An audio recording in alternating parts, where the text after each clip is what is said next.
The stars had always been quiet, just tiny points of light scattered across the black sky watching over the worlds below. For as long as anyone could remember, space was empty. No ships, no voices, just silence. People had grown used to it. They built cities on other planets, sent ships across the galaxy, and lived their lives without fear of anything coming from the void. But one day, the silence broke. It started with something strange, a signal no one could understand. It came from far beyond the edge of known space where even the bravest explorers feared to go. Scientists tried to figure out what it was. Pilots scanned the skies. Soldiers shrugged it off. To them, it was just another mystery in a universe, full of them. Then the ships came. They dropped into normal space like lightning striking the ocean, fast, dark, and deadly. Their shapes were wrong, not like human ships at all. Sleek, jagged, and covered in armor that reflected laser fire like glass, and behind them came death. The first world to fall was Theros 3, a mining planet with red rocks and endless tunnels under the ground. 4 million people called it home. There was no warning. One moment, workers were drilling for rare metals. The next, the sky was burning. Black ships hovered above the cities. From them poured creatures with too many limbs and glowing red eyes. They didn't speak. They didn't ask questions. They only killed. Weapons unlike anything ever seen before melted buildings into rivers of fire.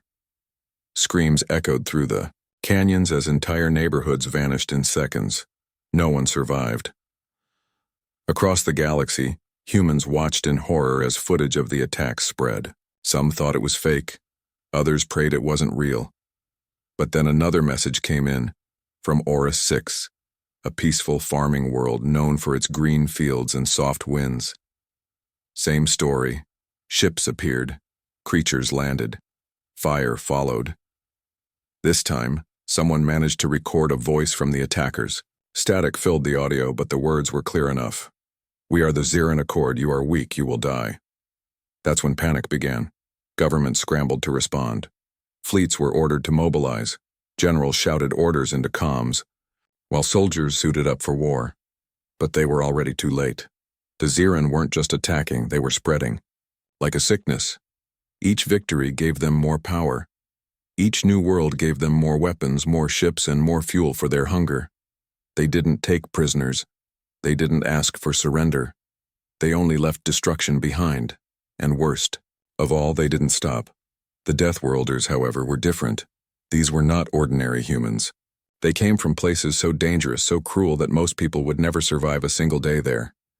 On Karnos 9, you learned to fight before you could walk. On Dreenox, the air was poison unless you wore a mask. On Vexar Prime, predators hunted. Humans like prey. To most of the galaxy, those worlds were hellholes. To the Deathworlders, they were home. So when the Ziran came, the Deathworlders did not run. They fought back. But even they were not ready for what was coming. Their fleets gathered near the border, forming a wall of steel between the aliens and the inner colonies. Battleships lined up beside carriers. Fighter wings buzzed like angry bees. Commanders barked orders, checking weapons, shields, and tactics. They believed they could win. They were wrong. The first battle took place near the asteroid belt of Zanara. The Deathworlder fleet met the Ziran head-on. Lasers lit up the darkness. Missiles exploded in silent bursts. Fighters dove and twisted through wreckage like birds caught in a storm. For a while, it seemed like the humans might hold the line. Then the Ziran released their secret weapon. A massive ship dropped out of hyperspace. A monstrous leviathan covered in pulsing veins and glowing symbols. It hovered silently above the battlefield like a god watching ants fight. Then it opened fire. One shot, just one, and an entire carrier group vanished. Not destroyed, not damaged. Gone, as if it had never existed. The Deathworlder fleet broke formation. Ships fled. Commanders shouted orders over comms that were already failing. The Ziran didn't chase them, they didn't need to. The message was clear. We are unstoppable. Back on the Deathworlder homeworlds, leaders held emergency meetings. Families mourned. Children asked questions parents couldn't answer. Soldiers sharpened blades and cleaned guns, knowing they wouldn't. Be enough. Then, something unexpected happened. A message arrived, not from the Ziran warships, but from a small damaged escape pod found floating near the ruins of a dead moon. Inside was a single alien, not one of the tall, terrifying creatures that had attacked the colonies. This one looked different, smaller, softer. Its skin wasn't black like the others. It was pale, almost gray. Its eyes were blue. It raised its hands slowly, not in surrender, but in peace. When translators finally understood its words, they were shocking. Please, we don't want this war. We beg you, help us stop our own kind. At first, everyone thought it was a trick, a lie. Maybe the Ziran wanted to sneak behind enemy lines. Maybe this was some kind of trap. But the alien didn't ask for food. It didn't ask for shelter. It didn't ask for anything except one thing. You must listen. Our people are not what you think. Something has taken control of them. Something old. Something evil. It told a story that sounded impossible. The Ziran once lived in peace, it said. They were explorers, scientists, builders of great cities. But centuries ago they discovered something buried deep beneath their homeworld. A creature. Or maybe not a creature, something older, something hungry. They tried to study it, to communicate. Instead, it infected them. It didn't take over their bodies. It took over their minds. It whispered to them, made them believe violence was the only way forward, made them see other species as enemies, not neighbors. And once it got inside one mind, it spread to families, to cities, to entire planets. Now, most of the Ziran were no longer themselves. They were tools of the infection. And those few who still had their minds, the ones who hadn't lost themselves to the hunger, they were hiding, running, trying to find someone, anyone, who would listen. They had sent this one alone, hoping he would survive. He begged the Deathworlders to believe him, but how could they? Billions of humans were dead, entire worlds burned, cities turned to ash, families torn apart. How do you trust the enemy when your home is still smoldering? Still, there were some who listened, some who wondered if maybe, just maybe, this wasn't just a war. Maybe it was a warning, and maybe if they didn't act soon, the Ziran wouldn't be the only ones losing their minds. Let me know if you'd like. Part 2 you are. Expanded the same way, or if you want this part revised for tone or pacing. The alien didn't speak like a warrior or a leader. He was quiet, almost afraid, but his eyes showed something deeper than fear, guilt. He had seen what his people had done. He had lived through the madness and somehow stayed sane. And now, he stood before the Deathworlders asking not for peace but for help. At first they didn't believe him. Why should they? Their worlds were burning. Their families were dead. The Ziran had brought nothing but death. But some among them, the ones who had fought long enough to know that not all enemies are monsters, listened. Commander Kyle Vera, a man who had grown up on Karnos 9, where survival meant strength and silence, was one of those few. He had lost his brother in the attack on Theros 3. He had watched entire cities melt from orbit. Still, he knew better than most that war wasn't always black and white. Sometimes the real enemy hid behind faces that looked like monsters, so he asked the question no one else dared to ask. If you're telling the truth, then what do you want us to do? The alien, whose name was Terrell, told them everything. He spoke of the infection, the ancient thing buried beneath their homeworld. It wasn't just a disease. It wasn't just a virus. It was something older, something alive. It had whispered into the minds of the Ziran leaders centuries ago, slowly, turning them from explorers into conquerors. Over time, it spread like a sickness, taking over more and more of their people until only a few remained free. Those few, the enlightened brood as they called themselves, had tried to fight back. They had broken away from the main hive, hiding in deep space, surviving in secret. But they were hunted like animals. Every time they tried to escape, the infected Ziran found them, killed them. Wiped out entire colonies of their own kind just to stop the rebellion. Terrell was one of the last, and now he had come with a warning and a plan. He gave the Deathworlders coordinates, not to a city or a planet, but to the heart of the infection, a place known as Zorath Prime. No one had ever returned from there. It was said to be cursed, a graveyard world where even stars died, but according to Terrell, it was more than that. It was the source. The parasite that had taken over the Zirin had not been born on their homeworld. It had come from somewhere else.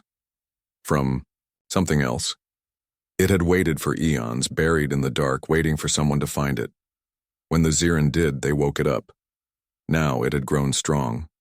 Strong enough to control an entire species. Strong enough to start a war across the stars. Calvera didn't trust easily. But he saw something in Terrell that reminded him of himself. A man who had lost everything, yet still chose to fight. So he made a decision. They would listen.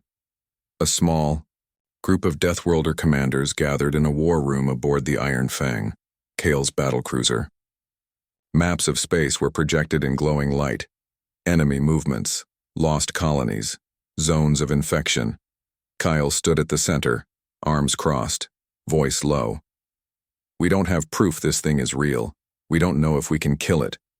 But I do know one thing. We've already lost too much to keep playing defense. If there's even a chance this leads us to the real enemy, we have to take it. Not everyone agreed. Some wanted to keep fighting the Zirin, to strike back harder than ever. Others feared that chasing ghosts would leave their homeworlds vulnerable. But in the end, Kale won them over. A mission was formed. Not a full-scale invasion, not yet. A strike force, a fleet of fast ships, heavy hitters, and elite crews, enough to punch through Zirin defenses and reach Zorath Prime, if it was even possible. Terrell offered to go with them, not as a prisoner, not as a spy, but as a guide. I will show you the way, he said. And if you find me lying, you may kill me yourself. Kale stared at him for a long time, then he nodded. Let's see if you're worth trusting. The journey was dangerous. As soon as the fleet jumped into enemy space, the Zirin came for them.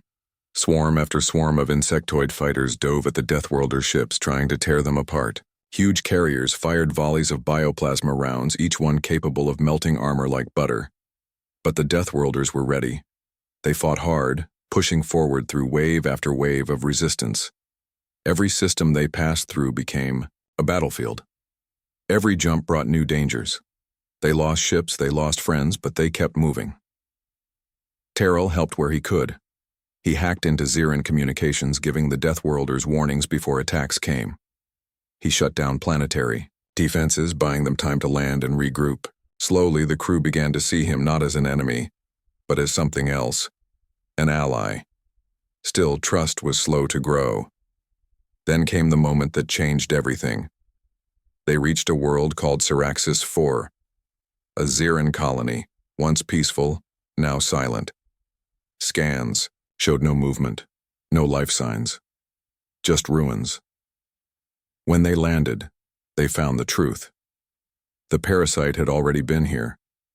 Bodies lay scattered across the ground, twisted and broken.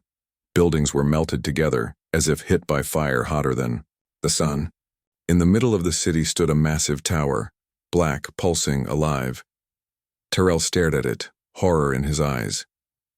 It's spreading faster than I thought. Kale stepped forward. Can we stop it? Terrell shook his head. Not here, not anymore. This place is lost. Kale ordered the fleet to retreat.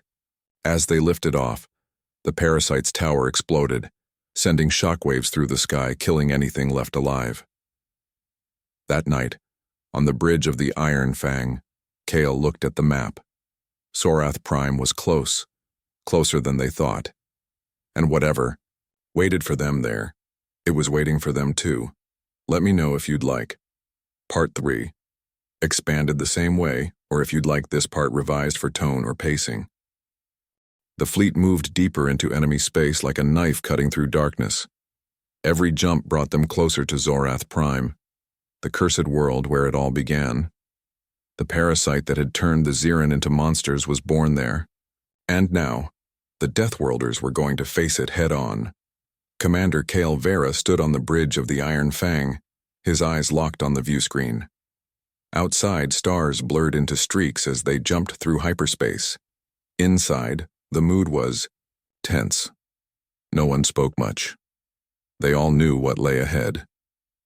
Terrell, the Xeran defector, sat quietly in the corner, watching everything. He had proven himself over the last few battles, hacking enemy systems, giving warnings before attacks came, even saving a whole squad during a surprise ambush on Syraxis 4. But trust didn't come easy. Not after what his people had done. Kyle walked over to him. "You still think we can win this?" Terrell looked up slowly. "I don't know if winning is possible. I only know that doing nothing means losing everything." Kyle nodded. He understood. He had lost too much to stop now. Their next target was Xeran Outpost Theta 7-1, a military base built into the side of a mountain on a frozen moon. According to Terrell, it held important data, maps, defenses, maybe even a weakness in the parasite's control. The plan was simple: drop in fast, grab what they could, and get out before the Xeran reinforcements arrived. They landed under cover of night, using stealth shuttles that blended into the icy sky. Snow howled across the surface, making every step feel heavier. Marines moved in silence, weapons ready, hearts pounding. Inside the outpost, things weren't right. The halls were empty, lights flickered, doors were open, but no guards stood watch. It was like the place had been abandoned. But something was watching them. Then the walls moved. It started slowly. Just a ripple in the metal. Then more movement. Something crawling beneath the surface. Shapes forming. Eyes opening. The Xeran weren't gone. They had become part of the base. Before anyone could react, the walls exploded outward. Creatures poured from the ceiling. The floor, the very air. Not just soldiers, things twisted by the parasite.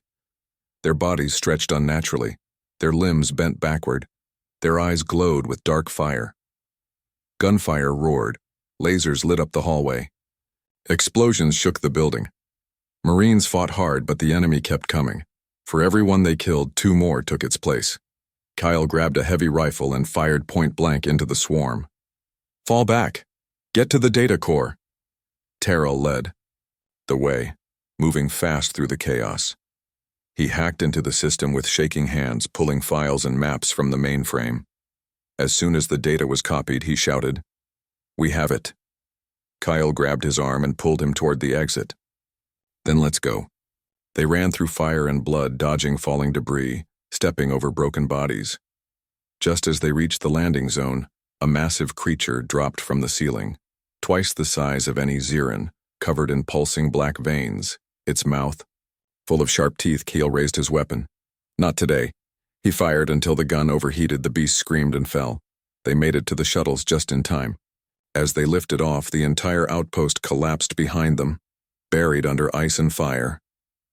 Back aboard the Iron Fang, they reviewed the stolen data, and what they found changed everything. Zorath Prime wasn't just a planet. It was a prison.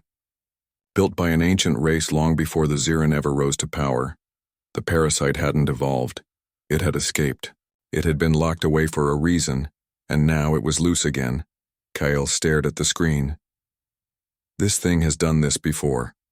Wiped out whole civilizations." Terrell nodded. "Yes, and it will do it again. To us, to you, to everyone." Silence filled the room. Then Kale stood up. "Then we end this. We hit them harder than they've ever been hit before." The battle plan was set. They would strike at the Xeran core worlds, planets where the parasite had the strongest hold. If they could break those, they might weaken its control. It wouldn't destroy it completely, but it would give them a fighting chance when they finally reached Zorath Prime. The first target was Voraxis 9 Daos, a jungle planet covered in massive hives. The Xeran bred their soldiers there, turning captured humans into test subjects. It was a nightmare world. They arrived at dawn. From orbit, fighter wings dove into the thick green canopy, bombing key locations. Dropships followed, carrying Deathworlder commandos straight into the heart of the enemy. Kale led the charge. Blades clashed with claws. Bullets met bioplasma. Fires burned through the trees. Screams echoed across the battlefield. Terrell fought beside them. At one point, he saved Kale's life, pushing him aside just as a Xiran sniper fired. The shot missed by inches. Kale looked at him surprised. "Why save me?" Terrell didn't hesitate. "Because I want to believe your kind is worth saving." That moment changed something between them. By the time the battle ended, Varaxis 9 was burning. The Xiran hive had been destroyed. Thousands of prisoners were freed, and for the first time since the war began, the Deathworlders had won a real victory. But the cost was high. Too many had died. As Kale stood among the ruins, looking at the broken bodies of both friend and foe, he felt something he hadn't felt in a long time. Doubt. He had always believed in strength, in fighting back, in never showing mercy. But now he wasn't sure. Terrell walked up beside him. "You're starting to see it, aren't you? That not all of us are monsters." Kale didn't answer right away. Then he said, "Maybe not. But the ones who are, we still have to stop them." Terrell nodded. "Agreed, and I'll help you, until my last breath." Kale looked at him for a long time, then he extended his hand. Terrell took it. 2 enemies. Now allies, and the war was far from over. They had more battles to fight, more worlds to save, more monsters to kill, and at the end of it all, waiting in the dark, was Zorath Prime. The final showdown. Let me know if you'd like. Part 4. Expanded. The same way, or if you'd like this part revised for tone or pacing. The fleet moved through space like a storm ready to break. The stars were dark ahead, blocked by something massive, something wrong. Zorath Prime. It wasn't just a planet anymore. It was alive. From orbit, it looked like a wound in the sky, a blackened world covered in pulsing veins of glowing red light. Storms raged across its surface, not natural weather, but something else entirely. Something that breathed, something that watched. Commander Kyle Vera stood on the bridge of the Iron Fang, his jaw tight, his eyes locked on the view screen. Behind him, Terrell, the Xiran defector who had risked everything to help them, spoke quietly. "This is where it all began, and where it must end." Kale didn't look away from the screen. "You sure this thing can be killed?" Terrell hesitated. Then he nodded.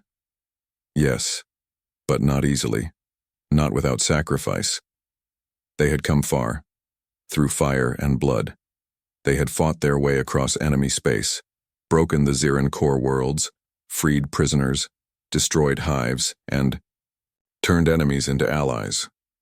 Now they stood at the edge of the abyss, staring into the heart of the nightmare, and there was no turning back. The plan was simple.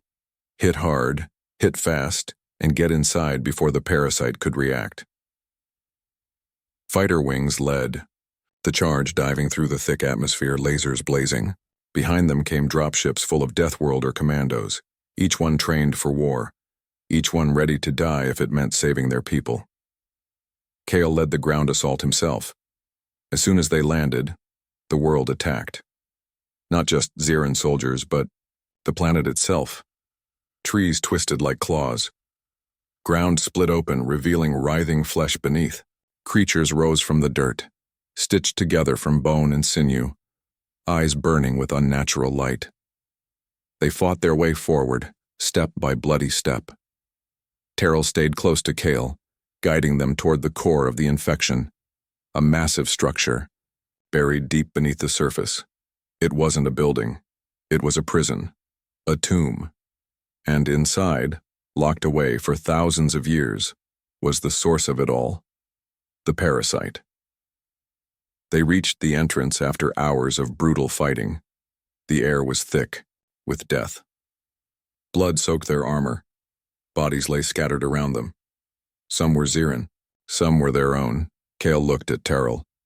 "You still believe this is the only way?" Terrell nodded. "Yes. but it will cost us everything. Inside, the walls pulsed like a heartbeat. Lights flickered with every breath of the creature below. The deeper they went, the worse it got. Voices echoed in their heads, not real voices, but memories. Screams, lies, whispers telling them to stop, to surrender, to give in. Some couldn't fight it. A few soldiers fell to their knees, holding their heads, crying out in pain. One even turned on his squad, swinging wildly before being taken down. Kale kept moving. He had lost too much to stop now.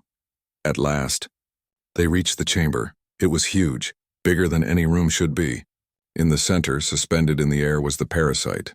Not a monster, not a beast, just darkness. A swirling mass of shadow and light, twisting, shifting, watching them with no eyes at all. It spoke without sound. "You cannot kill me, I am eternal." Kale raised his weapon. "We'll see about that." Gunfire filled the chamber. Explosions rocked the walls. Terrell joined the fight, using stolen Xiran tech to disrupt the parasite's control over the surrounding area. For a moment, it seemed like they might actually win. Then the parasite struck back. The ground cracked open. More creatures poured in. The walls themselves moved, trying to crush them. The air grew heavy, pressing down like 1,000 hands. Kyle shouted over the chaos. "We need to overload the core. We end this now." Terrell ran to the central console, fingers flying across alien controls. Warnings flashed, alarms screamed. The parasite shrieked. "You are fools! You will die with me!" Kale fired one last shot, hitting the core dead center. The explosion threw them backward. Fire, light, sound. Then silence. When Kale opened his eyes, he was lying on the ground, half buried in rubble. Smoke filled the air. The walls were gone. The parasite was gone. Dead. He coughed, pushing himself up. Terrell was beside him, badly hurt, but alive. "It's over," he whispered. Kale looked around. No more monsters. No more whispers. No more voices in his head. Just quiet. Back aboard the Iron Fang, the survivors gathered. They had won, but the cost was terrible. Most of the strike force was gone. Hundreds of soldiers, pilots, and crew had died. Even some of the enlightened brood, the Xiran who had helped them, had sacrificed themselves to make sure the mission succeeded. Kyle stood on the bridge, looking at the dying world below. Terrell limped up beside him. "You did what we could. Not you ended it." Kale didn't smile. "Maybe, or maybe we just bought time." Terrell tilted his head. "For what?" Kale stared into the stars. "For whatever comes next." Because deep in his bones he knew something most wouldn't want to believe. The galaxy was vast, and Zorath Prime was just the beginning.